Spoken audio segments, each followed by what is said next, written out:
ज्याच्याकडे मेजॉरिटीचा पक्ष. आज एकनाथ शिंदेंनी 40 आमदार होते, 60 आमदार निवडून आणले. उद्धवजींचे आमदार किती आहेत? 20. मग ज्याच्याकडे 20 आमदार आहेत त्याचा कुठले पक्ष, की ज्याच्याकडे 60 आमदार आहेत त्याच्याकडे पक्ष? काहीतरी विचार होणार की नाही? आणि 2018ची घटना काय म्हणते, एकनाथ शिंदेची जी घटना जी आहे ती काय म्हणते, ते दोन्ही ज्या वेळेला समोर येतील, आर्ग्युमेंट होईल त्यावेळेला वास्तव समोर येईल ना तुमच्या काय ते. त्याच्या आधी कशाला तुम्ही ढोल वाजवत आहे? संजय गाव साहेबांचं कामच आहे ते ढोल वाजवायचं. मुळामध्ये सन्माननीय ज्येष्ठ ॲडव्होकेट कपिल सिब्बल साहेब यांनी जी सर्वोच्च न्यायालयामध्ये आर्ग्युमेंट केली, त्यांनी त्यांची बाजू मांडलेली आहे. पण त्याच्यामुळं अमुक होईल तमुक होईल हे सगळं मीडियामध्ये चाललं आहे. कुठल्याही बाबतीमध्ये मी सहमत नाही. मुळामध्ये आमचाही अभ्यास आहे. नाण्याला दोन बाजू असतात. आता त्यांची ठाकरे जे आहेत उद्धवजी, त्यांच्या वकिलांनी त्यांची बाजू मांडली. आता एक आठवड्यानंतर आमचा वकील आमची बाजू मांडेल आणि ती बाजू ज्या वेळेला आपण सगळ्यांनी महाराष्ट्र ऐकेल त्यावेळेला वास्तव काय ते लोकांना कळेल ना. ही फक्त एक बाजू आहे नाण्याची. गंमत अशी आहे की पक्ष कुणाचा, एक गोष्ट मी आपल्याला सांगतो, पक्ष हा वारसा हक्काने जात नसतो. वारसा हक्कानं तुमची मालमत्ता जाते. ज्या दिवशी उद्धवजींनी काँग्रेसची साथ पकडली, शिवसेना प्रमुख माननीय बाळासाहेब ठाकरे यांची ती जी कॅसेट आहे शिवाजी पार्कची, की ज्या दिवशी काँग्रेससोबत जाण्याची मला वेळ येईल त्या दिवशी माझा पक्ष मी बंद करून टाकीन, माझं दुकान मी बंद करून टाकीन. असं असताना शिवसेना प्रमुखांच्या विचाराच्या विरोधात जाऊन फक्त मुख्यमंत्री बनण्यासाठी उद्धवजींनी काँग्रेस साथ पकडली. त्या दिवशी शिवसेना प्रमुखांचा आणि त्यांचा वैचारिक संबंध संपला. वैचारिक म्हणतो, विचारांचा विषय संपला त्या दिवशी. शिवसेना प्रमुखांच्या शिवसेनेचा विषय हा त्या दिवशी संपला ज्या दिवशी उद्धवजी काँग्रेससोबत गेले. हे वास्तव आहे. आणि आम्ही शिवसेना प्रमुखांची विचारधारा सोबत घेऊन त्यांची शिवसेना सोबत घेऊन पुढे चाललो आहे. हिंदुत्वाची भूमिका घेऊन. या दोन गोष्टी आपण लक्षात घ्या पहिल्यांदा. ह्याच्यावरती कोणी काय बोलतच नाही. या विषयावरती कोणी काही बोलत नाही. आणि म्हणून 2/3 झाल्यानंतर निवडणूक आयोगानं एकनाथ शिंदेला संमती दिली. नियम आहे. शेड्यूल 10 तुम्ही बघा काय म्हणताय ते. 2/3चा आमचा तो संविधानात दिलेला अधिकार आहे एकनाथ शिंदेना तो. आणि पुढचं सांगतो तुम्हाला आम्ही, उद्धवजींकडनं जी एक चूक झाली मोठी, ती त्यांनी निवडणुकीला विधिमंडळामध्ये सामावून न जाता त्यांनी अड्ड्याविषयीच मुख्यमंत्रीपदाचा राजीनामा देऊन मोकळे झाले. घाबरले ते. या मुद्द्यावरती कोण येतच नाही, कोण पाहतच नाही. बिलकुल होय, विधिमंडळ वेगळं, पक्ष वेगळा म्हणता तुम्ही, घटना म्हणता तुम्ही. तर घटनेमध्ये तर शिवसेना प्रमुखांनी भूमिका पक्षाची स्पष्ट केली होती की आम्हाला काँग्रेससोबत जाणं नाही. ज्या दिवशी जाणार त्या दिवशी सगळं संपलं पक्षाचं. तिथं सगळं संपलं जा. आणि 2018ची घटना काय म्हणते, एकनाथ शिंदेची जी घटना जी आहे ती काय म्हणते, ते दोन्ही ज्या वेळेला समोर येतील, आर्ग्युमेंट होईल त्यावेळेला वास्तव समोर येईल ना तुमच्या काय ते नेमकं. त्याच्या आधी कशाला तुम्ही ढोल वाजवत आहे? संजय गाव साहेबांचं कामच आहे ते ढोल वाजवायचं. तर त्याच्यावरती तुम्ही जाऊच नका ना.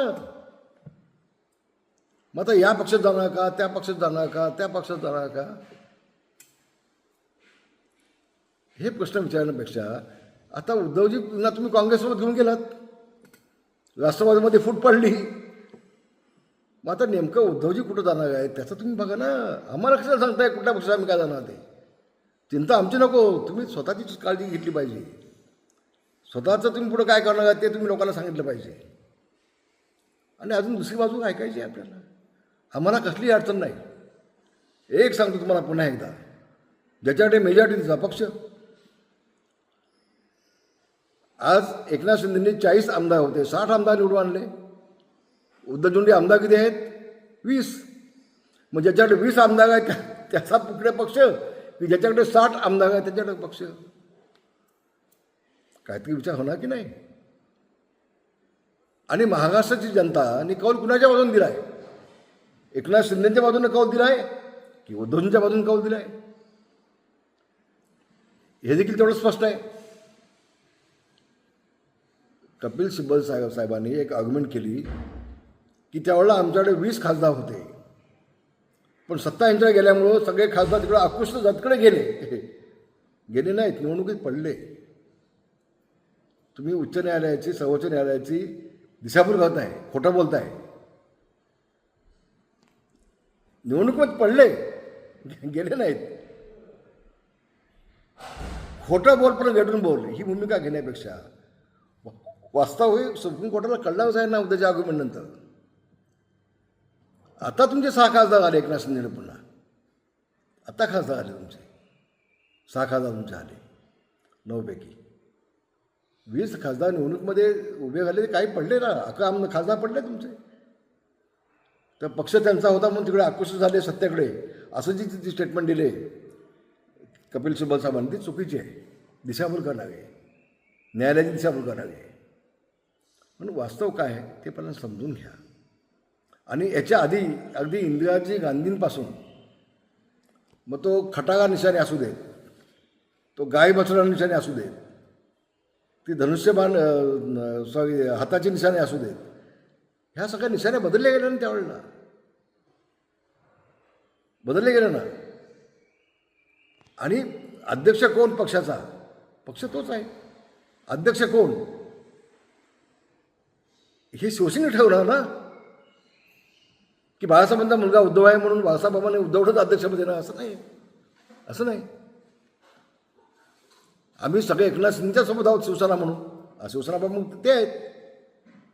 शिवसेना प्रमुखांची शिवसेना आमची आहे असं आमचं मत आहे, म्हणणं आहे, ठाम म्हणणं आहे. कारण शिवसेना प्रमुखांची भूमिका आम्हीच घेऊन चाललो आहे, उद्धवजींनी सोडली.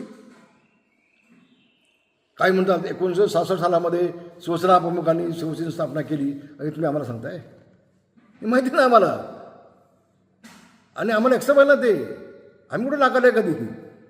मग ती शिवसेना आम्ही पुढे घेऊन चाललो आहे की? उद्धवजींनी सोडली ना ती विचार बाळासाहेबांची. मी तुम्हाला आज खरं सांगतो, ज्यावेळेस शेवटचा निर्णय झाला काँग्रेससोबत जाण्याचा, मुख्यमंत्री होण्याचा, त्या दिवशी मातोश्रीवरती मी उद्धवजींना उभं करलो, बोललो, सांगितलं उद्धवजी आम्ही प्रयत्न केले की तुम्ही शिवसेना प्रमुखांच्या विचारात त्या विरोधात जाऊ नका. आपण शिवसेना भाजप म्हणून युती म्हणून निवडून आलो आहे, आपण युती म्हणून काम करून घेऊया. तुम्ही जरी म्हटलात की 2.5 वर्ष यांची सत्ता आणि 2.5 वर्ष यांची सत्ता असं आमचं बोलणं झालं तर पण तुम्ही दोघं जण येऊन मीडियासमोर बोललात नाही. तुमच्या समोर पंतप्रधान बोलले होते मोदीजी, उद्या सत्ता आली तर मुख्यमंत्री आमचा असेल, त्यावेळेला तुम्ही व्यासपीठाला खाली आणत नाही. मग कोण खोटं आणि कोण खरं बोलत आहे? आणि म्हणून आपण निवडणूक लढलो शिवसेना भाजप म्हणून आणि तुम्ही मुख्यमंत्री झालात काँग्रेससोबत जाऊन. ही विचारधारा शिवसेना प्रमुखांची नाही. शिवसेना प्रमुख कधीही मुख्यमंत्री झाले असते, लोकसभेचे अध्यक्ष झाले असते. साहेब कधी निवडणूक लढले नाहीत, कधी विधिमंडळात गेले नाहीत, कधी मंत्रालयामध्ये गेले नाहीत. साहेबांची भूमिका ही तुम्ही चालवत नाही ना उद्धवजी. साहेबांच्या नेमकं विधाची भूमिका घेऊन सुद्धा चालले आहेत. आणि म्हणून शिवसेना कुणाची हे जितकं लवकर स्पष्ट होईल, ज्यावेळेला पुन्हा आगमनात 8 दिवसांनी होईल आमची शिवसेनेकडून, त्यावेळेला तितकं स्पष्ट होईल. महाराष्ट्र मनामध्ये जे काय चलबिचल झाली असं संजय भाऊ म्हणतात, चलबिचल त्यांच्या मनात झालेली आहे, आमच्या मनात नाही. आम्ही ठाम आहोत. आमचा विश्वास आहे, आमचा न्यायालयावरती विश्वास आहे, आमचा न्यायाधीशांच्यावरती विश्वास आहे आणि 100% आम्हाला न्याय मिळेल ही खात्री आमच्या मनामध्ये आहे. धन्यवाद. जय हिंद, जय महाराष्ट्र. महाराष्ट्रातील सर्व बातम्यांचे विश्वासार्ह व्यासपीठ.